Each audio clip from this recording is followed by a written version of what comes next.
حضرت مولانا اشرف علی تھانوی رحمہ اللہ تعالیٰ کے ایک ملفوظ نظر سے گزرا. میں تو بیانات میں کئی بار یہ بات کہہ چکا تھا, لیکن انہیں جس طرح سے ملفوظ میں بتایا نا, وہ مزہ بہت آیا اس میں. میں اکثر بیانات میں کہتا تھا ہمارے پیغمبر صلی اللہ علیہ وسلم کے برحق ہونے کی دلیل, ایک بہت بڑی دلیل یہ کہ آپ کی سیرت میں تکلف نہیں تھا. آپ کی سیرت میں تکلف نہیں, کبھی آپ نے بشریت سے اونچا ہونے کا دعویٰ نہیں کیا. ہمیشہ انما انا بشرم مثلکم, میں تمہاری طرح کا انسان ہوں, یہی کہا نا آپ نے. وہ آتے تھے, آپ یہ کر دیں, آپ چشمے جاری کر دیں, آپ ایسے کر دیں, آپ ایسے کر دیں, مردوں کو زندہ کر دیں وغیرہ. آپ نے فرمایا سبحان ربی, بھائی میں نے خدا ہونے کا دعویٰ تھوڑی کیا ہے, میرا خدا یہ سارے کام کر سکتا ہے, میں تو اس کا بھیجا ہوا پیغمبر اور بشر ہوں. وہ پھر کہتے تھے آپ ہمیں بتائیں فلاں کس کا بیٹا ہے, غیب کی خبر بتائیں, کل کیا ہوگا, پرسوں کیا ہوگا. آپ فرماتے تھے لو کنت اعلم الغیب لاستکثرت من الخیر, بھائی میرے پاس غیب کا علم ہوتا تو مجھے کبھی کوئی نقصان ہی نہ ہوتا. مجھے تو خود نقصانات ہو رہے ہیں, جنگوں میں شکست ہو جاتی ہے, بعض دفعہ کوئی کام میں کل کا سوچ کے کرتا ہوں نقصان ہو جاتا ہے. مجھے اگر پہلے سے پتا ہو کہ کل کیا ہونے والا ہے تو مجھے نقصان کیوں ہو. کتنے دعوے میں کلیئرٹی ہے کہ نہیں ہے؟ نہیں آئی سمجھ میں میرا خیال ہے بات. کوئی مذہبی آپ نے اسکالر دیکھا جو 2 نمبر ہو اور وہ اپنی ایسی نفی کرتا ہو اپنی ذات کی؟ کوئی دیکھا آپ نے؟ شف سرکار کو دیکھ لو. آپ شف سرکار کے پاس جاؤ کہ میری والدہ کی بینائی چلی گئی ہے, میں چاہتا ہوں واپس آ جائے. وہ کہے گا کہ میں تو تمہاری طرح کا انسان ہوں, اگر میرے ہاتھ میں لوگوں کی بینائی لانا ہوتا تو میں آغا خان میں لوگوں کے آنکھوں کا یہ کسی آئی اسپیشلسٹ کے پاس بیٹھا ہوتا. یہ کہتا نا وہ. آپ شف سرکار کے پاس جاؤ کہ حضرت آپ نے پھونک لگا کے فلاں کا گھٹنا ٹھیک کر دیا, حضرت میرا گھٹنا بھی ٹھیک کر دیں. پھونک سرکار اگر اوریجنل 1 نمبر پیر ہوتا تو وہ کہتا بھائی میری پھونکوں میں اگر اتنی طاقت ہوتی تو میں سلنڈر بھروا کے آغا خان ہاسپٹل میں رکھ لیتا. پھونکوں کے سلنڈر جو بھی آتا آغا خان والے اس پہ اسپرے کرتے اور اس کے گھٹنے ٹھک کر کے ہول سیل کے حساب سے گھٹنے جڑتے لوگوں کے. یہ کہتا نا. مجھے لگ رہا ہے آپ لوگ کے سمجھ میں نہیں آ رہا. جتنے عامل ہیں اوٹ پٹانگ لمبی لمبی پھینکتے ہیں. آپ ان کے پیر و مرشد کے پاس چلے جاؤ, جو جاہل پیر ہیں ان کی بات کر رہا ہوں. آپ جاؤ حضرت میرے سر پہ بال نہیں آ رہے, تو اس کو چاہیے جواب میں کیا, میں کیا ہیئر ٹرانسپلانٹیشن کا ڈاکٹر ہوں کیا ہیں؟ لوگ مجھ سے آگے پوچھتے ہیں میری 2 شادیاں ہو گئی, کوئی طاقت کی دوا بتا دیں. میں کہتا ہوں میں کوئی حکیم ہوں, میں کوئی ڈاکٹر ہوں بھائی. لوگ مجھ سے آگے پوچھتے ہیں نا کاروبار, میں کوئی کاروباری مشورے دیتا ہوں؟ میرے اپنے کاروبار نہیں کتنے ڈبو چکا ہوں میں. آپ ان جاہل پیروں کے پاس جائیں, سب کچھ انہی کے پاس ہے, سب کچھ. وہ واقعہ نہ رہ جائے وہ جو میں سنا رہا تھا وہ ڈاکٹر صاحب کا نا. پھر اس سے آگے میں آؤں گا, ایک ٹرن ماروں گا, ایک ٹاپک ہے وہ جو میں نے دماغ میں ابھی میرے نازل ہوا ہے دماغ میں وہ. تو آپ جتنے یہ وہ کیا کس کی بات کر رہا تھا میں, پیر و مرشد صرف سرکار کو دیکھ لو, یہ جتنے بدعتی پیر ہیں ان کو دیکھ لو, بیٹھے ہوں گے پھینکتے جائیں گے. بھائی تمہاری پوزیشن ہے کیا, تم ہو کیا؟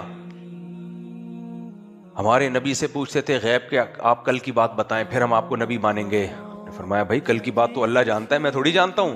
اور اتنی وضاحت کر دی, دیکھو اگر میں کل کی باتیں جانتا ہوتا تو مجھے کبھی نقصان ہوتا ہے؟ کبھی بھی نقصان نہیں ہوتا. مجھے تو پتہ چل جاتا یہ کام کرنے سے یہ نقصان کا خطرہ ہے, میں نہیں کرتا. تم دیکھ رہے ہو مجھے بھی نقصان ہوتا ہے. پھر وہ کہتے تھے آپ تو بازاروں میں خریداری کرتے ہیں, بھائی آپ کے پاس تو فرشتے ہونے چاہیے تھے, آپ بازاروں میں جاتے ہیں, شاپنگ بھی کرتے ہیں, خریداری بھی کرتے ہیں. تو نبی نے فرمایا تو کیا ہو گیا, میں تو بشر ہوں, انسان تو خریداری بھی کرے گا. کیا خیال ہے بھائی, اس کی اولاد بھی ہوگی. وہ کہتے تھے کہ آپ جو ہے موت کے بارے میں کہتے تھے, آپ نے فرمایا کہ آپ ان سے کہہ دیے کلو نفس ذائقۃ الموت, ہر نفس نے موت کا ذائقہ چکھنا ہے. افإن مت فهم الخالدون, آپ پر موت ہوگی تو کیا یہ ہمیشہ رہیں گے, یہ بھی تو دنیا سے جائیں گے. اور صرف نبی نے باتیں نہیں کی ہیں, معاذ اللہ, نبی نے ذہن بنایا صحابہ کرام کا. یہ ذہن بنا کے گئے ہیں. خدا کی قسم باتیں کرنا آسان ہوتا ہے, ذہن بنانا مشکل. بعض دفعہ پیر و مرشد باتیں کر رہا ہوتا ہے تواضع کی, میں خاکسار, میں متواضع, میرے پاس تو کچھ بھی نہیں ہے. ذہن وہ یہ بنا رہا ہوتا ہے کہ میں بہت بڑی فلم ہوں, میں بہت مبارک ہستی ہوں اور میرے پاس اختیارات ہیں, میرے پاس طاقتیں ہیں, لہذا توحید کی دعوت دے رہا ہوگا, مرے گا تو اسی کی قبر پہ سجدے کر رہے ہوتے ہیں لوگ, کیونکہ ذہن ایسا بنا کے گیا ہوتا ہے وہ.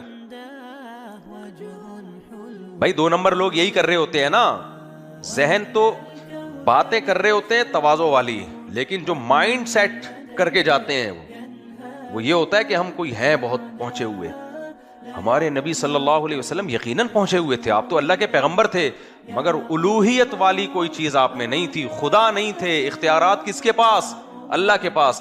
آپ نے ذہن بنایا میرے مرنے کے بعد میری قبر کو سجدہ گاہ مت بنانا. بعض دفعہ انسان ایسے بھی کہہ دیتا ہے تواضعاً کہہ دیتا ہے نا, پیر و مرشد تو چاہتا ہے میرے مرنے کے بعد میری قبر پہ سجدے ہوں, وہ تواضعاً کہتے گا دیکھو سجدہ نہیں کرنا, توحید پرست بنو. اندر سے چاہ رہا ہوگا کیا ہو سجدے ہوں, لیکن ہمارے نبی نے امکان ہی ختم کر دیا. فرمایا اللہ یہود و نصارہ پر لعنت کرے جنہوں نے اپنے پیغمبروں کی قبروں کو سجدہ گاہ بنایا. اب لعنت کے بعد تو آپشن کیا ہو گیا, کس قدر سخت تنبیہ, ان پر لعنت ہو جو انہوں نے اپنے پیغمبروں کی قبروں کو عیدگاہ بنایا, سجدہ گاہ بنایا. سمجھتے ہو کہ نہیں سمجھتے؟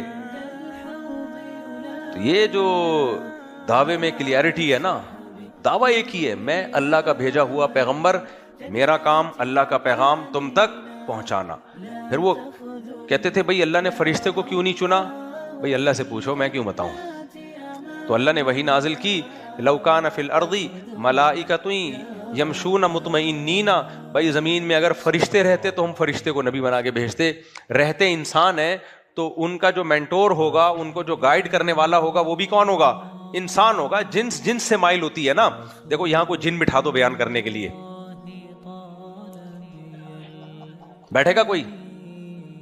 فرشتہ آ جائے بیان کرنے کے لیے تو بیان میں تو بڑی اچھی باتیں کرے گا, ہم کہیں گے تو فرشتہ ہے, نہ تجھے بھوک لگتی ہے, نہ تجھے تیری کوئی ملازمت ہے, تو صبح تک بھی بیٹھا رہے گا نا, تیرے پاس بہت ٹائم ہے, تو تکبیر اولا سے نماز ہی پڑھنی ہے تو نے.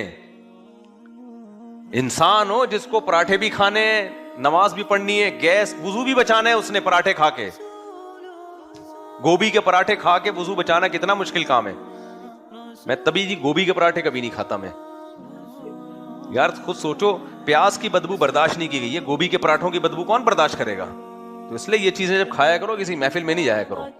خیر, تو فرشتہ بیان کر رہا ہوں, ہم بولیں گے بھائی یہ تو فرشتہ ہے, اس کے تو کوئی مسئلے ہی نہیں ہے, یہ تو اچھی باتیں ہی کرے گا. جس کے ساتھ سارے مسئلے ہوں, ہمارے نبی کی 9 بیویاں, غربت بھوک آپ کو بھی لگتی تھی, بیمار آپ بھی ہوتے تھے, آپ بھی زخمی ہوئے میدان جنگ میں, دانت ٹوٹے, آپ کے دانت شہید ہوئے, آپ کی زوجہ کا انتقال ہوا, آپ کو غم ہوا.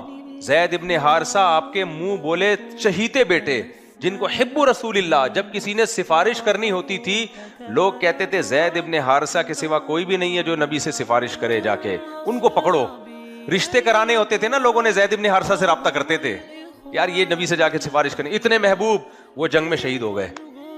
آپ کے چچا زاد بھائی جعفر طیار, جو آپ کو انتہائی محبوب, وہ جنگ میں شہید. آپ کے چچا حضرت حمزہ جنگ میں شہید. اپنے پیاروں کی لاشیں اٹھا رہے ہیں تو لوگوں کو موٹیویشن مل رہی ہے. بھائی جو ویژن یہ لے کر آئے ہیں, سب سے پہلے خون ان کا اپنا بہ رہا ہے, اپنے رشتہ داروں کے. آج ہمارے سیاسی لیڈروں پہ میں تبھی تو کہتا ہوں بس زیادہ فری نہ کرایا کرو ان کو, سیاسی لیڈروں کو ووٹ دا کے دے دیا کرو, تھوڑا سا تعریفی بیان داغ دیا کرو, زیادہ فری نہ کراؤ ان کو, سمجھ رہے ہو؟ آپس میں لڑو مت, کیونکہ یہ جب ان کے مفاد ہوتے ہیں یہ آپس میں ملتے ہیں, اور ہم اور آپ کو خونی لڑائیوں میں ڈلوا چکے ہوتے ہیں. اور جب ان کے اسٹیبلشمنٹ سے مفاد ہوتے ہیں تو اسٹیبلشمنٹ کو بھی اپنا باپ بناتے ہیں یہ لوگ.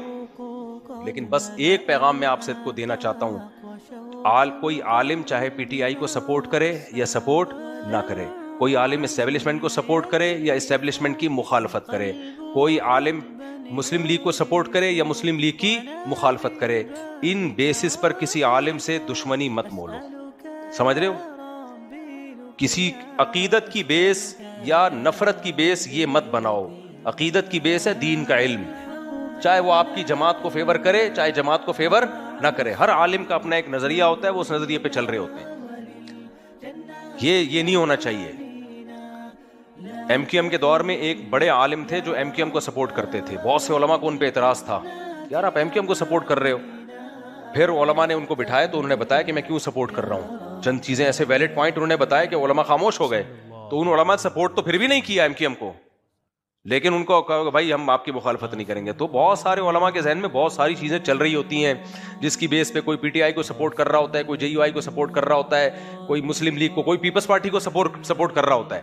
تو ہمیں آپ اس میں اعتدال میں رہو. اس بیس پر علماء سے دشمنی مت مولو کہ وہ فلانے میں کیوں ہے, وہ فلانے میں کیوں ہے, فلانے میں. سب علماء اور انبیاء کے وارث ہیں. جو بھی خیر کی بات کر رہا ہے ممبر پہ بس اس کی بات کو لو. آپ اس اختلاف میں زیادہ آگے مت جاؤ, ورنہ زبانیں خراب ہوں گی, دل خراب ہوں گے, اور عقیدت پھر سب سے ختم ہو جائے گی. جب ایک سے عقیدت نکلتی ہے تو آہستہ آہستہ کر کے سب سے عقیدت نکلتی ہے. اسی طرح اپنے رشتہ داروں کے بھی خلاف مت ہو.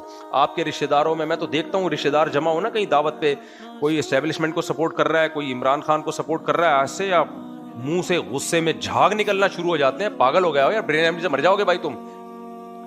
تمہارے رشتہ دار ہیں یار, تمہارے بھائی بہنیں ہیں, چچا ماموں ہیں, ملو آپس میں. چاہے کوئی PTI میں, کوئی JUI میں, کوئی مسلم لیگ میں, کوئی بات نہیں, ایک حد تک آگے جاؤ. تو میں کہہ رہا ہوں یہ لیڈروں کے چکر میں بہت زیادہ آگے جانے کی کوشش مت کرو. اب میں جلدی سے وہ ٹاپک کو ختم کرتا ہوں. تو میں کہہ رہا تھا دیکھو نبی کریم صلی اللہ علیہ وسلم کی طبیعت میں سادگی, نبی صلی اللہ علیہ وسلم کی طبیعت میں بے تکلفی. جو بات پوچھی جا رہی ہے آپ اس کا جواب دے رہے ہیں, سمجھ رہے ہیں. تو حضرت مولانا تھانوی رحمہ اللہ نے لکھا, یہ بڑی زبردست بات لکھی, فرمایا کہ پیغمبر کے صداقت کی بہت بڑی دلیل یہ ہے کہ آپ کی طبیعت میں تکلف نہیں تھا. بخاری کی حدیث ہے, آپ صلی اللہ علیہ وسلم فجر کی نماز پڑھانے کے لیے کھڑے ہوئے, اقامت ہوئی, آپ نے فرمایا یا ایھا الناس انما انا بشر مثلکم, اے لوگوں میں تمہاری طرح کا انسان ہوں, انسا کما تنسون, ایسے ہی بھول جاتا ہوں جیسے تم بھول گئے. پھر فرمایا مجھ پہ غسل فرض ہے اور میں غسل کرنا بھول گیا. اب جو کم ظرف ہوگا وہ اس کو دلیل سمجھے گا پیغمبر کے نبی نہ ہونے کی, معاذ اللہ, کہے گا دیکھو نبی ہو کے غسل کرنا بھول گئے, یہ کیسے نبی ہیں. لیکن جس کی کوئی مینٹل لیول صحیح ہوگا نا, دماغ صحیح ہوگا, کہے گا خدا کی قسم کوئی جھوٹا شخص اتنی بڑی بھول کا برسر ممبر اعلان نہیں کر سکتا. یہ اس کی علامت ہے, جو آپ کے دل میں وہ آپ کی زبان میں. تکلف والے لوگ ایسے تھوڑی کرتے ہیں. جھوٹا آدمی تکلف کر کے تو جھوٹ بول رہا ہوتا ہے نا, باتیں گھماتا ہے, بڑی بڑی باتیں کرتا ہے, ادھر سے گھمائے گا. ہمارے نبی کی سیرت کتنی صاف. آپ صلی اللہ علیہ وسلم خطبہ دے رہے ہیں, خطبے کے دوران آپ نے اپنے نواسوں کو دیکھا, سیدنا حسن اور سیدنا حسین کو. اب خطبے کے دوران باتیں کرنا منع, کیا خیال ہے, ایسا ہی ہے نا. ہمارے نبی خطبہ دیتے ہوئے خطبہ چھوڑ کر گئے, دونوں کو اٹھا کے لے آئے گود میں. اور پھر آپ نے یہ بھی فرمایا, آگے بڑی عجیب بات ہے, آپ نے فرمایا اللہ تعالیٰ صحیح کہتا ہے, انما اموالکم واولادکم فتنہ, تمہاری مال اور اولاد فتنہ ہے. دیکھو میں اللہ کا ذکر کر رہا ہوں, خطبہ دے رہا ہوں, لیکن اولاد کو دیکھ کے مجھ سے برداشت نہیں ہوا. اللہ نے صحیح کہا, یہ تمہیں اللہ کے ذکر سے غافل کرتے ہیں. یار اتنی کلیئرٹی یار, گویا اپنے آپ کو خطا کار بھی قرار دے رہے ہیں کہ بھائی یہ بچے دیکھ کے میں تو, اللہ نے صحیح کہا ہے کہ یہ بچے اللہ کے ذکر سے تمہیں کیا کرتے ہیں, غافل. خطبہ دے رہا ہوں اور مجھ سے نہیں رہا گیا, غفلت طاری ہو گئی میرے اوپر. اصل میں طاری ہوئی نہیں, اللہ نے طاری کروائی ہے آپ کے اوپر, تاکہ آپ کی جو سیرت ہے نا, صاف ستھری سیرت, وہ عوام کے سامنے آئے. عرب نا اپنے بچوں کو زیادہ لفٹ نہیں کراتے تھے, اس کو وقار کے خلاف سمجھتے تھے. جو زیادہ باوقار لوگ ہوتے ہیں, سوٹ ٹائی ہر وقت 3 پیس سوٹ میں, بچوں کو ایسے کر رہے ہوتے ہیں نا, آپ نے دیکھا ہوگا مختلف ڈیزائن کے ابا گھروں میں پائے جاتے ہیں. ایک دیسی ابا ہوتے ہیں, گھر میں آئے بچوں کو اونچے, جو میرے جیسا جو گائے بھینسیں پالتا ہے, بکریاں پالتا ہے, گھر میں آیا, بچوں کو ساتھ کلا بازی ہوئی, پیار کیا بچوں کو, شرارت کی, کوئی بچے نے اوپر چڑھ گیا, کوئی ادھر پیشاب کر دیا. یہ سب گھروں میں جو نارمل انسان کے بچے ہوتے ہیں ان کے گھروں میں یہ سب چیزیں چل رہی ہوتی ہیں. لیکن میں نے ناک پہ مکھی والے ابے بھی بہت دیکھے ہیں مارکیٹ میں اپنی زندگی میں. ایسے ابا, لوگ کہتے ہیں ایسا ابا کہاں سے لبا. ابا بہت بڑے آفیسر ہیں, وہ آئیں گے بڑے آرام سے اپنے بیٹھے اور چیزیں سب سیٹ رکھی ہوئی ہیں, کوئی چیز, کوئی بچے بھی خوف سے نا کانپ رہے ہیں, مجال ہے کوئی دائیں سے مائیں کر دے کوئی چیز سے, بیٹھے ہوئے آ کے. ابا بچوں کو پیار بھی کریں گے, بیٹا کیسے ہو, how are you, fine, nice, بس ایسے بچے کو آرام سے کچھ جیب خرچی ورچی دے دی, تھینک یو, چلو گئے. بڑی ڈسپلن کے ساتھ بچوں سے ملا جا رہا ہے. کوئی کلا بازی نہیں ہے, کوئی یہ نہیں کہ بچوں کے گال پہ پیار کر رہے ہو پھر گھما رہے ہو, جیسے ہوتا ہے بچوں کے ساتھ. جیسے مزہ آتا ہے بچوں کی, اپنے بچے ہوں یا پوتے نواسے ہوں, آدمی ان کے ساتھ توتلی آواز میں باتیں کر رہا ہوتا ہے, کیا خیال ہے انہی جیسا بن جاتا ہے نا, آنکھیں یوں یوں کر کے دکھا رہا ہوتا ہے بچوں کو. لیکن جو بڑے ڈیسنٹ قسم کے لوگ ہوتے ہیں وہ سب چھچوری حرکتیں نہیں کرتے, اس سے ان کا وقار کیا ہوتا ہے, خراب ہوتا ہے. عربوں میں یہ چیزیں بہت زیادہ تھیں, غیرت ویرت نا کے مسئلے بہت بنا لیا کرتے تھے عرب لوگ. تو ایک عرب آیا, ہمارے نبی کو دیکھا بچوں کو پیار کرتے ہوئے, تو اس عرب سردار نے کہا کہ میرے 10 بچے ہیں, میں نے کسی ایک کو بھی آج تک اپنے قریب نہیں آنے دیا, ایسا روب ہے میرا. تو آپ نے فرمایا کہ اللہ نے, حدیث کا مفہوم ہے, مجھے پورے الفاظ یاد نہیں, کہ اللہ نے اگر تمہارے دل سے رحم نکال لیا ہے, اللہ نے اگر تمہارے دل سے رحم نکال لیا ہے, تو آگے مجھے الفاظ پورے یاد نہیں کہ تو پھر یعنی ہم کیا کر سکتے ہیں اس میں, یا یہ فرمایا کہ جو لوگوں پہ رحم نہیں کرتا اللہ بھی اس پہ رحم, تمہیں اپنی اولاد سے شفقت نہیں ہے, اس سے اتنا ریزرو ہو کے بیٹھے ہوئے ہو تم. کیسی سیرت یہ اس کلچر میں. اب تو کر لیتے ہیں لوگ, بے تکلف ہوتے ہیں, لیکن وہ کلچر جس میں عرب اپنے بچوں سے بے تکلف نہیں ہوتے تھے, اس کلچر میں پیغمبر سیدنا حسن حسین کو اپنے پشت مبارک پہ بٹھایا ہوا ہے, خطبے کے دوران گود میں اٹھایا ہوا ہے, اور کمال کی بات بیٹی کو تو بالکل ہی لفٹ نہیں کراتے تھے عرب. یہ تو لڑکوں کی بات ہو رہی ہے, بیٹی کو تو غیرت کے خلاف کہ یہ پیدا کیوں ہو گئی, زندہ دفن کرتے تھے.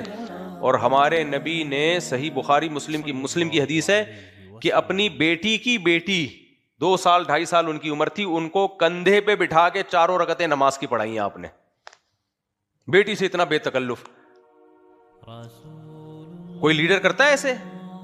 نماز میں آپ آئے اور یعنی جب رکوع میں جاتے تو ان کو اٹھا کے نیچے کر دیتے, پھر جب سردے سے جا کے اٹھتے دوبارہ اٹھا کے کندھے پہ بٹھا لیتے. پوتی کو اپنی یعنی نواسی کو اتنی زیادہ عزت دی آپ صلی اللہ علیہ وسلم نے. تو یہ بے تکلف سیرت ہے بھائی. آپ بھول گئے ایک دفعہ ظہر کی نماز,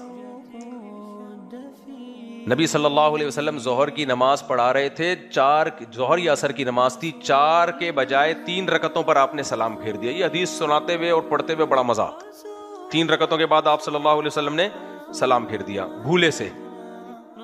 پیچھے حضرت ابو بکر و عمر بیٹھے ہوئے ہیں, حدیث کے الفاظ ہیں فہابا ان یتکلما, وہ دونوں گھبرائے کہ نبی سے اس بارے میں بات کریں, کیونکہ نبی کا روب تھا نا.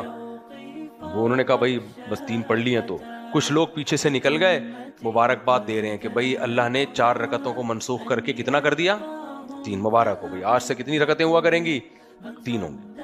وہ تو نکل گیا بھائی, چلو بھائی مبارک, کیونکہ نبی کا عمل تو دلیل ہے. اور ابو بکر و عمر پریشان ایک دوسرے کو دیکھ رہے ہیں, ہمت نہیں ہو رہی, کیونکہ روب تھا کہ بھائی ایسا نہ ہو ہم نبی سے پوچھیں تو آپ غضبناک ہو جائیں کہ بھائی جب میں نے ایک کام کیا ہے تو اس کا مطلب آج سے یہی ہوگا. اس کا امکان تھا نا.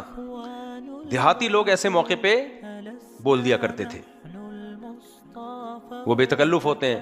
تو ذوالیدین ایک صحابی تھے جن کا نام تھا ہاتھوں والے, یعنی لمبے ہاتھ تھے ان کے. تو انہوں نے صف میں بیٹھے بیٹھے زور سے آواز بلند کی, اقصرت الصلاۃ ام نسیت یا رسول اللہ, کہ نماز میں اللہ نے کمی کر دی ہے یا رسول اللہ آپ بھول گئے ہیں, آپ کو بھول ہو گئی ہے. آپ نے بڑے کانفیڈنٹلی فرمایا کل ذالک لم یکن, نہ میں نماز میں بھولا ہوں نہ اللہ نے کمی کی ہے, یعنی میں نے پوری 4 پڑھائی ہیں, نہ اللہ نے نماز میں کمی کی ہے نہ میں بھولا ہوں. بھائی 4 رکعتیں ہوئی ہیں. اب صحابہ تو اور خاموش, لیکن وہ صحابی نے کہا نہیں, قد کان بعض ذالک, کچھ تو یقیناً ہوا ہے, یا آپ بھولے یا نماز میں کمی ہوئی ہے, دونوں میں سے ایک کام ہوا ہے لازم. اب دیکھو نہ ہمارے نبی کو غصہ آیا اس پہ, حالانکہ جب آپ نے یہ کہہ دیا کہ نہ میں بھولا ہوں اور نہ نماز میں کمی ہوئی ہے, تو آگے سے اب تو جواب نہیں بنتا تھا نا, بھائی پیغمبر کہہ رہے ہیں نہ میں بھولا ہوں نہ میں نماز میں کمی ہوئی ہے, تو اب اگر صحابی دوبارہ کہیں نہیں کچھ تو ہوا ہے لازمی, دونوں میں سے ایک کام تو 100% ہوا ہے, یا اللہ نے 4 کی 3 کر دی ہیں, یا آپ 4 کے بجائے 3 پہ آپ نے سلام پھیر دیا, کچھ تو ہوا ہے. اب تو غصہ آنا چاہیے نا.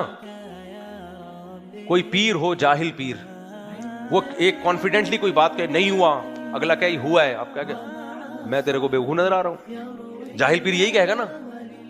سب کے سامنے میری بےزتی کرانے کے لیے بیٹھا ہوا ہے یہاں پہ, لگایا گیا چماٹ, دباؤ یہاں سے. لیکن ہمارے نبی صلی اللہ علیہ وسلم نے کوئی نہیں. بھائی انسانوں میں سے بھول ہو سکتی ہے, اور بعض دفعہ بھول کے انسان سمجھتا ہے کہ نہیں بھولا میں. تو جب ان صحابی نے اتنے کانفیڈنٹلی کہا نا کہ کچھ تو ہوا ہے یقیناً, یا تو آپ بھولے ہیں یا اللہ نے 4 کی کتنی کر دی ہیں, 3, پھر آپ نے صحابہ سے بولا آپ بتاؤ بھائی کیا ہوا ہے. وہی نا خبر متواتر, بھائی ایک آدمی کی خبر غلط بھی تو ہو سکتی ہے, پیچھے اور بھی تو نمازی تھے, آپ سب بتائیں. سب نے کہا آپ نے 3 رکعتیں پڑھی ہیں. سب نے کیا کہا, کوئی بات نہیں, انما انا بشر مثلکم, میں بھی انسان ہوں بھائی, غلطی ہو سکتی ہے. پھر آپ نے سجدہ سہو بھی کیا, 1 رکعت بھی الگ سے پڑھائی آپ صلی اللہ علیہ وسلم نے. تو جو عقل مند لوگ ہیں وہ ان تمام باتوں کو نبی کے نبی ہونے کی دلیل سمجھتے ہیں. جھوٹے لوگ ایسے نہیں ہوتے, اور احمق اور کم ظرف لوگ سمجھتے ہیں کہ یہ کیسے نبی ہیں بھائی, یہ تو بھول بھی رہے ہیں, اور بھولنے کے بعد یاد دلانے پر یاد بھی نہیں آ رہا, غسل کرنا بھول رہے ہیں. یہ کیا بات ہے, آپ کا تو وقار کے خلاف ہے. اپنے بچوں کو کندھوں پہ بٹھایا ہوا ہے, خطبہ دے رہے ہیں, اپنے بچوں کو نماز میں سردے کی جگہ اپنی پشت پہ بٹھایا ہوا ہے, اور اپنی بیٹی کی بیٹی کو لا کے نماز پڑھا رہے ہیں. یہ تو وقار کے خلاف ہے. پیغمبر تو ایسے نہیں ہونا چاہیے ان کو. تو دیکھو دنیا میں جتنے بڑے بڑے لیڈر گزرے ہیں, یہ جو جنگی لیڈر ہوتے ہیں, کیسا ان کا ایک روب دبدبا ہوتا ہے. یہ اس طرح کے نہیں کر رہے ہوتے, یہ ان میں ایسا ظرف نہیں ہوتا ہے. گھر کی سیرت دیکھ لو نبی صلی اللہ علیہ وسلم کی, آپ کے گھر کی سیرت, آپ کے گھر کے باہر کی سیرت, جنگوں میں آپ کی تدبیریں. تو ایک بات ہمیں پتہ چلتی ہے, آپ صلی اللہ علیہ وسلم کی زندگی تکلفات سے کیا تھی, خالی تکلف نہیں بالکل. ایک دفعہ آپ صلی اللہ علیہ وسلم نے قسم اٹھائی, ایک عرب کا کوئی سردار آیا آپ سے کچھ مانگنے کے لیے, آپ نے قسم اٹھائی اللہ کی قسم میں تجھے نہیں دوں گا. وہ چلا گیا, پھر آپ صلی اللہ علیہ وسلم نے بلایا, فرمایا ان کو صدقہ دو. انہوں نے کہا میں آپ سے قسم نہیں توڑواؤں گا آپ کی, آپ نے تو قسم اٹھائی ہے. تو آپ نے فرمایا اگر کوئی شخص کسی بات پہ قسم اٹھا لے اور بعد میں خیال ہو کہ نہیں وہ کام کر لینا چاہیے, تو اپنی بات سے رجوع کر لے, صحیح ہے نا, اور قسم توڑ کے کفارہ ادا کر لے. تو اس وقت یعنی بزبان حال آپ نے بتا دیا, اس وقت میرا خیال یہی تھا تمہیں بالکل نہیں دینا چاہیے, لیکن بعد میں مجھے خیال آیا کہ نہیں وہ خیال میرا ٹھیک نہیں تھا, ان کو دے دینا چاہیے. تو اس وقت میں نے قسم اٹھا لی تھی, اب میں قسم توڑ کے کیا کر دوں گا, کفارہ. بھائی انسان تو ایسے ہی ہوتے ہیں نا, انسان تو اسی طرح ہی ہوتے ہیں. تو ہمارے نبی نے اپنی حیثیت یہ بھی بتائی کہ میں بشر ہوں, اور امت سے منوایا بھی کہ میں کیا ہوں, بشر ہوں, مجھے بشر ہی رہنے دینا. ہاں جو دین کی باتیں ہیں, جو اللہ کا پیغام آپ نے پہنچایا ہے, اس میں آپ سے خطا نہیں ہو سکتی. تبھی حدیث میں آتا ہے کہ اس زبان سے حق کے سوا کچھ نہیں نکلتا, چاہے میں غصے میں ہوں چاہے میں غصے میں نہ ہوں. جیسے ہم تو غصے میں ہوتے ہیں, جو باطل بات کہہ دیتے ہیں نا بعد میں رجوع کرتے ہیں, لیکن ہمارے نبی نے ایسا نہیں ہے کہ غصے میں آپ نے کوئی شرعی مسئلہ بتایا ہو, بھائی کسی کو صدقہ دینا ہے یا نہیں دینا, اس کا شریعت سے براہ راست تعلق نہیں ہے نا, یہ تو انسان کی ذاتی رائے پر ہوتا ہے, اس میں رائے تبدیل بھی ہو سکتی ہے. لیکن شریعت کے جو جائز ناجائز حلال و حرام بتائیں وہ کس کا پیغام تھا, وہ اللہ کا, اس میں آپ سے غلطی نہیں ہو سکتی. ان ہوا الا وحی یوحی, وہ وہی ہے جو اللہ کی طرف سے نازل ہوتی ہے. سمجھتے ہو کہ نہیں سمجھتے ہو. تو میں یہ بتا رہا تھا کہ ہمارے نبی نے ایسے دعوے نہیں کیے. آج میں نے بخاری کی حدیث طلبہ کو پڑھائی ہے کہ ایک یہودی کا صحابی رسول سے بحث ہو گئی. یہودی نے کہا کہ اس ذات کی قسم جس نے موسیٰ کو فضیلت دی تمام پیغمبروں پر, کچھ اس طرح کی حدیث تھی, آج ہی پڑھائی ہے لیکن مجھے پورے الفاظ یاد نہیں آ رہے اس کے, کیونکہ حدیث بہت سارے طرق سے مروی اور بہت مختلف طرح کے متون ہیں. تو جب انہوں نے کہا نا انہوں نے موسیٰ علیہ السلام کو نبی صلی اللہ علیہ وسلم پر فضیلت دی, تو صحابی رسول نے ایک تھپڑ لگا دیا یہودی کے. صحابی رسول غیرت آ گئی کہ ہمارے نبی کا مقام تو سب سے زیادہ ہے, اتنی زور سے تھپڑ لگایا. تو یہودی آیا نبی کے پاس کہ انہوں نے مجھے مارا ہے تھپڑ. تو آپ صلی اللہ علیہ وسلم نے صحابی کو بلا کے تنبیہ کی, فرمایا مجھے موسیٰ پر فضیلت مت دو. کیسی تواضع تھی. فرمایا جب قیامت قائم ہوگی نا تو انبیاء اللہ کے عرش کی طرف جائیں گے, تو میں جب عرش کی طرف جاؤں گا تو میں دیکھوں گا موسیٰ علیہ السلام پہلے ہی عرش کے پائے کو پکڑ کے کھڑے ہوئے ہیں.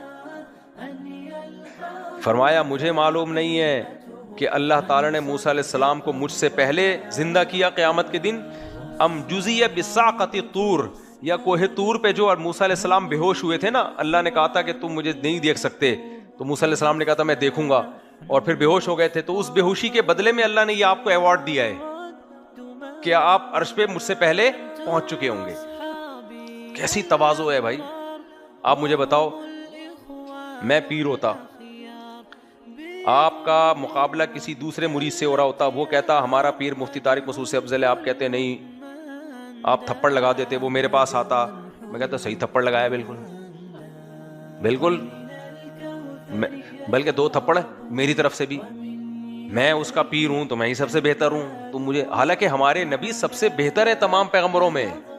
تو صرف تواضع تھی نا کہ بھئی نام لے کے مجھے کیوں فضیلت دے رہے ہو موسیٰ کلیم اللہ پر. مقصد حدیث کا یہی تھا کہ نام لے لے کے مقابلے مت کرو, اجمالی بات کیا کرو. اللہ نے ہمارے نبی کو تمام پیغمبروں کا سردار بنایا. نام لینے میں دوسرے پیغمبر کی توہین ہے. اب کوئی نام لے, دیکھو ہم کہتے ہیں یہ فلانے عالم کے پاس بہت علم ہے, ٹھیک ہے بھائی بہت علم کا ہے, فلانے عالم کے پاس فلانے مولانا سے بھی زیادہ علم ہے, فلانے مولانا سے بھی زیادہ. وہ فلانے مولانے آ جائیں گے, ابے تو ہمیں کیوں نیچے دکھا رہا ہے یار, کیا خیال ہے بھائی؟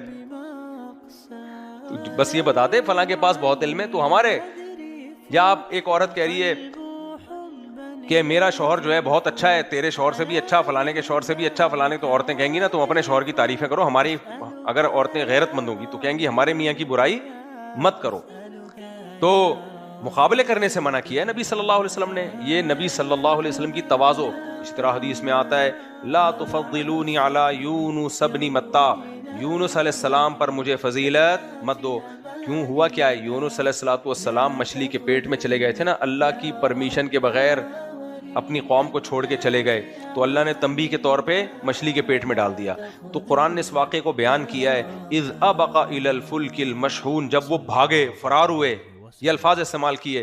تو اس سے یونس علیہ السلام کی کسی کے دل میں توہین آ سکتی ہے کہ یار وہ تو پیغمبر ہو کے بھی اللہ کی اجازت کے بغیر چلے گئے. تو ہمارے نبی نے اس کا علاج کیا کہ نا نا نا, یونس علیہ السلام کی توہین نہیں آنی چاہیے.